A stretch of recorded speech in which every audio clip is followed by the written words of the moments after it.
Venim a cloure aquesta exposició, que ha estat una aventura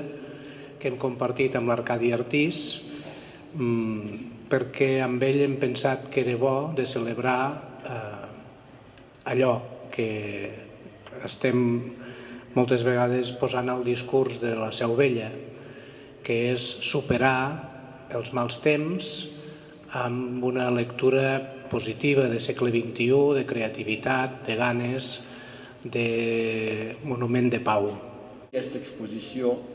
que són peces de diferents dates, n'hi ha una del 2012 i la primera és del 2008,